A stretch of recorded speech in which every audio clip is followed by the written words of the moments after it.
So this is what happens when the Mexican and Indian cartels come together. Honestly though, I didn't even know that Indian cartels was a thing, but hey, whatever.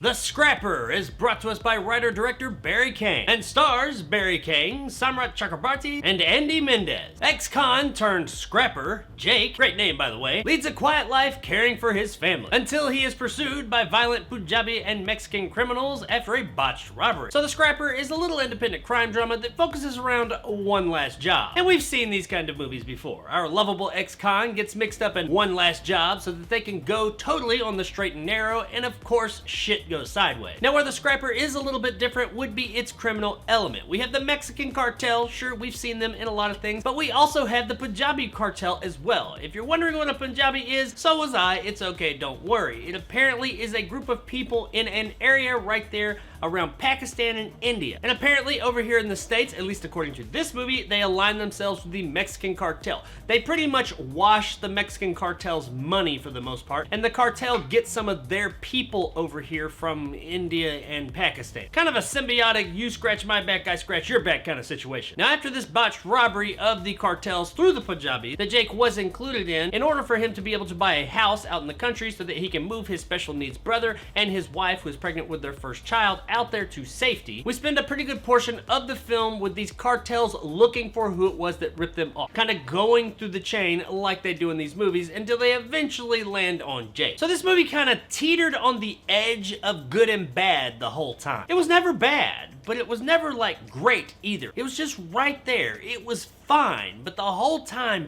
I felt like they were just holding it together. At any moment it could go off into kind of corny Badsville, and it never totally did. There are a few moments that are a bit generic for damn sure, but it never went off into bad territory. They did a pretty good job of holding this thing straight. Now even though they were able to keep this thing on the straight and narrow for the most part, that doesn't change the fact that this movie is a bit generic. It was still fairly entertaining, but it didn't do anything that I didn't see coming a mile away. Except for one thing, which we'll get to that in just a minute. Pretty much all the story beats and scenes that we see in this film, we have seen in other, and a lot of times better films. Once again, I'm not saying this movie is bad per se, but it never really elevates itself above those other films that it is emulating at times. Is there entertainment value here? Sure. Are you gonna know every single beat as it happens? Absolutely. Now the one spot that I was talking about that the movie did actually surprise me, and I actually did enjoy, would be the very end of the movie. I really liked how this movie ended. I'm not saying it had a great happy-go-lucky ending, but it did surprise me in not ending the way that I thought it was going to end. And also beyond that,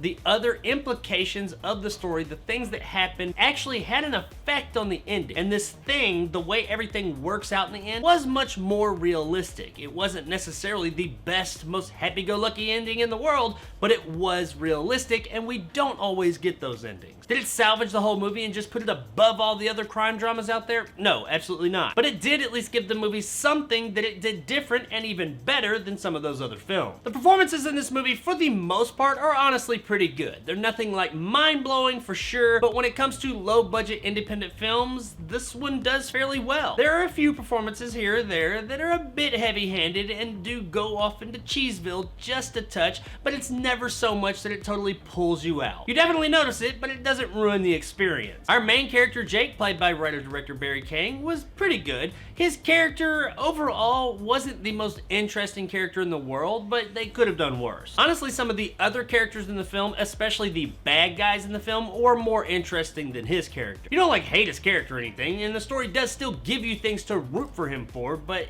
at the end of the day, he's not the most interesting character here. He is just kind of a generic character. Samrat Chakrabarti and Andy Mendez are probably the more entertaining characters throughout the film. They play more or less the two main villains in the movie, and they seem like they're having more fun than anybody. Now there are a few times that both of them go a bit over the top, but for their characters, it actually actually kind of works. Overall, the performances here are fine. They're not the best in the world for sure, but when it comes to low-budget action films, they're not too bad either. The movie has a good look for the most part. It's probably its strongest suit, honestly. While the story may be a bit generic and the performances may be a bit low budget, when it comes to the overall look of the film, it looks pretty high quality. We don't get anything in the way of like big special effects or anything, but what we see on screen all looks pretty good. Guys, The Scrapper was okay. It's not gonna blow anybody away, that's for damn sure, but there are definitely worse options out there. Its biggest offense, honestly, is that it's just generic. We've seen all this before, and in a lot of cases, like I said, we've seen it better. The performances are fine for what they are, I just wish that narrative was a bit stronger and more intriguing. The movie looks good, I'll definitely give it that, and it's not a total bore or anything. There is entertainment value to be had here. But at the end of the day, that entertainment value is really only worth checking out on streaming.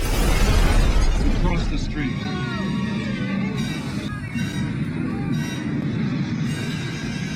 This isn't a bad movie, it just doesn't really do anything to set itself apart. It doesn't do anything to really make it worth watching over the plethora of other crime dramas we've got out there that have very similar plots. But if action crime dramas are your thing, you can do a lot worse, so check out The Scrapper one night and you'll have at least a decent enough time with it. So there it is, guys, my review of The Scrapper. If you enjoyed and want more content like this, hit that subscribe button and help my little channel grow. If you want to help out the channel, check out my Patreon in the description below and become a jarhead and get some of the awesome benefits that go along with that, like these guys, and possibly join my top tier and become a bad motherfucker like my man Greg C and Dragon Con. If you liked what I had to say, give me a like. If not, let me know in the comments below why. And as always, stay sexy, Pakistan. I'll finish what I started.